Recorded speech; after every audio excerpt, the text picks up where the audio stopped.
that they thought that Joshua Boren would be the last person to hurt someone, especially his own family. Everybody that we've spoken to, including Linden Police Department, this is a shock to them.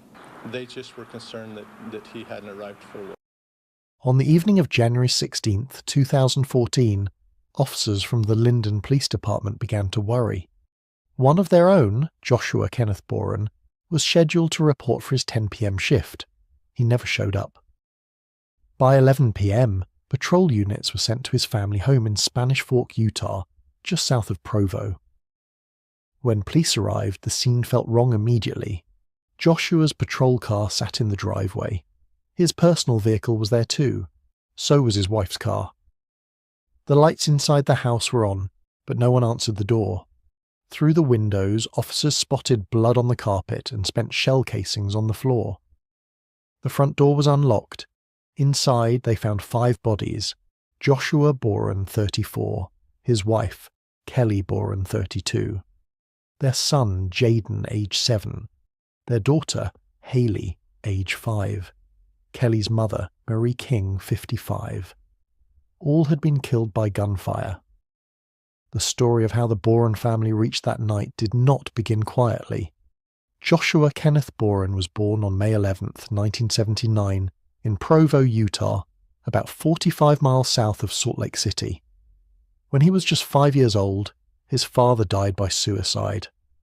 Afterward, Joshua's mother entered a series of unstable relationships and struggled with substance use.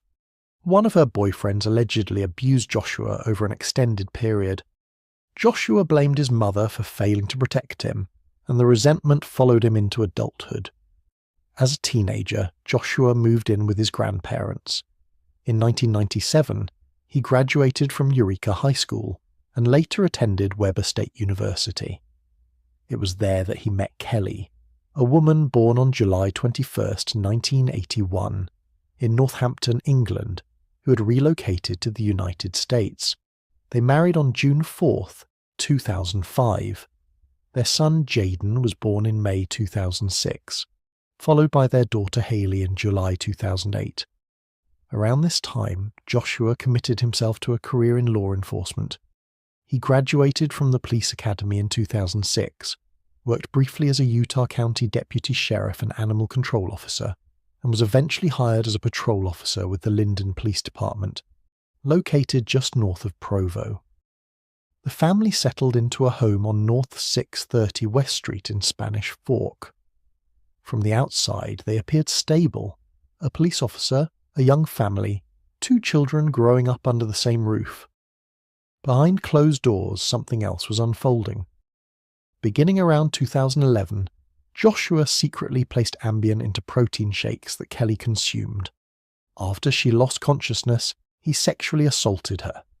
These assaults occurred 4 or 5 times over a 2-year period. Joshua recorded the acts on video without her consent. In 2013, Kelly discovered the recordings. The discovery shattered the marriage.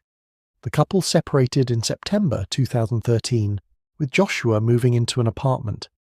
Despite the separation, he continued visiting the family home frequently and remained deeply involved in daily family life. During this time, Joshua began seeing a psychotherapist for marital counseling and sex addiction treatment. For a brief period, reconciliation appeared possible. Joshua and Kelly went on date nights. In December 2013, they even took a family trip to Disney World together. But the underlying damage remained. On January 16, 2014, tensions reached a breaking point. That day, Joshua and Kelly exchanged a series of heated text messages. Kelly made it clear she did not intend to remain married. She referenced the drugging and sexual assaults, telling Joshua that she hated her life because of him and that he had killed a part of her. She said she no longer wanted to live in fear, anger, and hatred. When Joshua accused her of being a bad mother, Kelly responded that she planned to take the children away from him. Joshua replied, "Don't involve the kids. They are innocent." Eventually the conversation cooled. Joshua agreed to pick up the children later that day and return them to the family home, about 45 minutes before his police shift was scheduled to begin. In the hours that followed, Joshua searched the internet for two phrases: America's most brutal serial killers, narcissism. Just before 6 p.m, Joshua sent one final text message. It was addressed to his mother. "I hope you are having a good day," he wrote. "Have a long and healthy life." That night, inside the Spanish Fork home, Joshua used his department-issued .40 caliber Glock semi-automatic pistol. Investigators determined that all 5 victims died from gunshot wounds. Joshua placed the bodies of Kelly and the 2 children together on the bed in the master bedroom. Marie King was found deceased in another bedroom. After killing his family, Joshua turned the gun on himself. Toxicology reports found no drugs or alcohol in his system at the time of death. In-law and 2 young children before taking his own life. This murder-suicide is the second in Utah this week. Tonight, family members and an entire community are asking why 34-year-old Joshua Boren, a Linden City police officer, shot and killed 4 members of his family. Live at 5, we have team coverage tonight. Mike Hedrick joins us now from outside the home where police found the gruesome scene. Mike?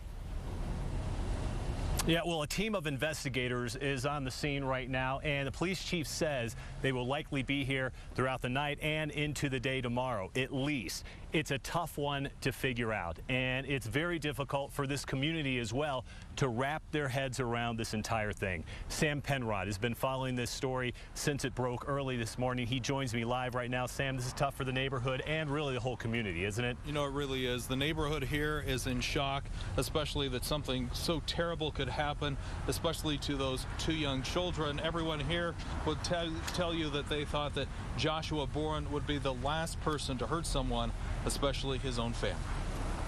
Everybody that we've spoken to, including Linden Police Department, this is a shock to them. They just were concerned that he hadn't arrived for work. And that's why Spanish Fork police responded to the Boren home, only to find everyone was dead. There was no prior history of violent offences. At the time of the murders, Joshua was actively engaged in therapy and undergoing treatment for sex addiction. The state's conclusion was direct. Joshua Boren killed his family because he was facing the loss of his wife and children. There was no trial, no interrogation, no confession beyond the evidence left behind in the house, the text messages, and the final search history on his phone. 5 lives ended in silence, discovered only when a police officer failed to report for duty, and by the time the front door was open, there was nothing left to save.